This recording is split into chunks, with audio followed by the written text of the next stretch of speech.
Fall is sure moving in quick this year. Definitely one of my favorite times of the year.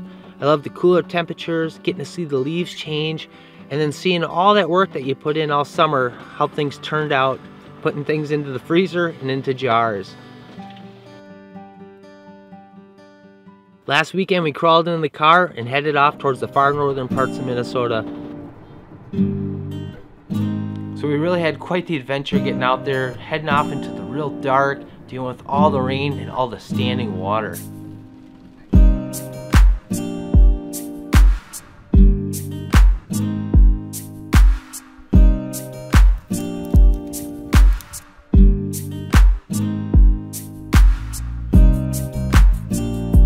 We had to get my grandparents' cabin closed up for the winter just to get back into the car the following morning to head back home and work on some chores.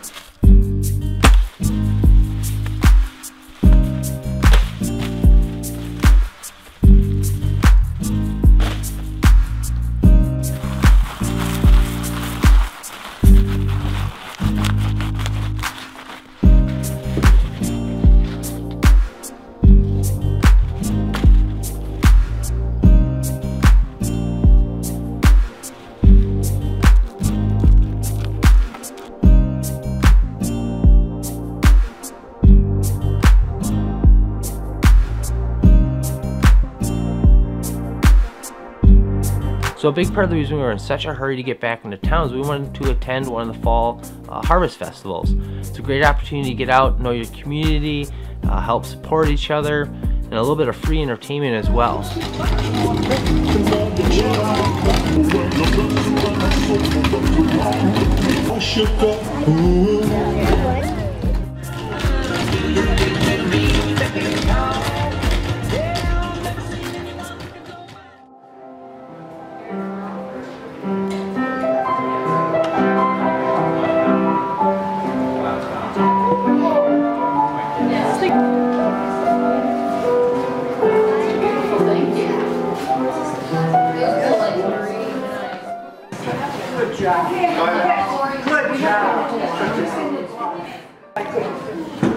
Old cast iron. Oh, look at it, rotates.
I think one of the things that really draws me to these events is the stuff that's put on by the Historic Society. It really makes you appreciate how easy you have it. Sometimes you just take simple things for granted, like making rope. You're gonna make a rope? You gotta say yes or no, because I'm not gonna wait. Okay, why don't you come up here? I'm gonna tie it off down there, and then you pull the twine out of the bucket. You go to this hook, and then go down, and then come back and do this hook, go down and come back, and then do that hook. Okay? Why don't you do the bottom one? There you go. You bring it down to me. Go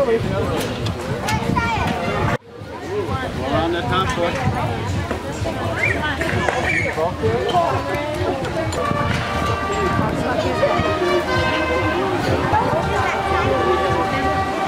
Last hook.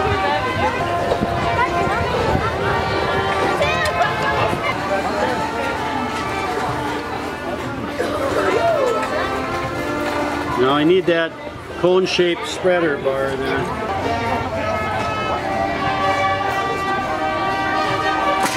And now you can start cranking. Sometimes you get snagged on each other.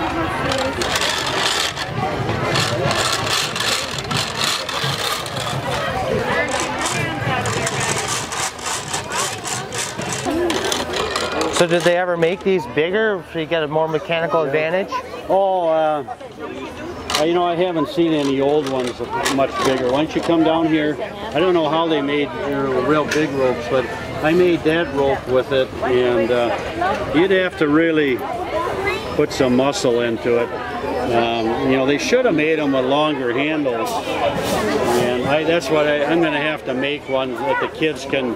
I'm thinking about doing something with a bicycle crank so they could use both hands on it, and then gear it so that they have the strength to do it. So I just haven't found a better one to do it with, you know. Now you're going to hold this until you see this swivel, and then you walk this down real slow. You got to kind of hold back on it at first, and then it'll kind of move on itself. So just grab a hold of that handle and wait till I tell you to move.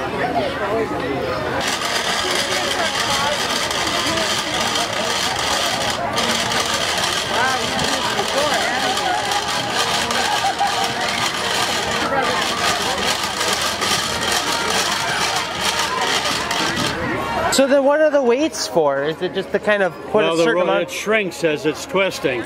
So you got to have something to make up the, you got to have tension on it, but you have to allow it to move as it's shrinking. You know, the strands are twisting together. So.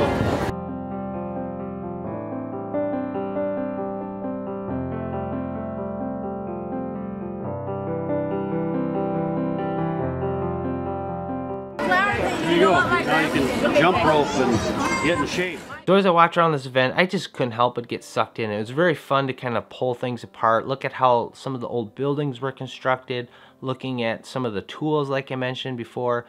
And I think it says a lot. I mean, a lot of the tools gave them a mechanical advantage, but they weren't overcomplicated. And I think that's a big part of the reason why they're still around today.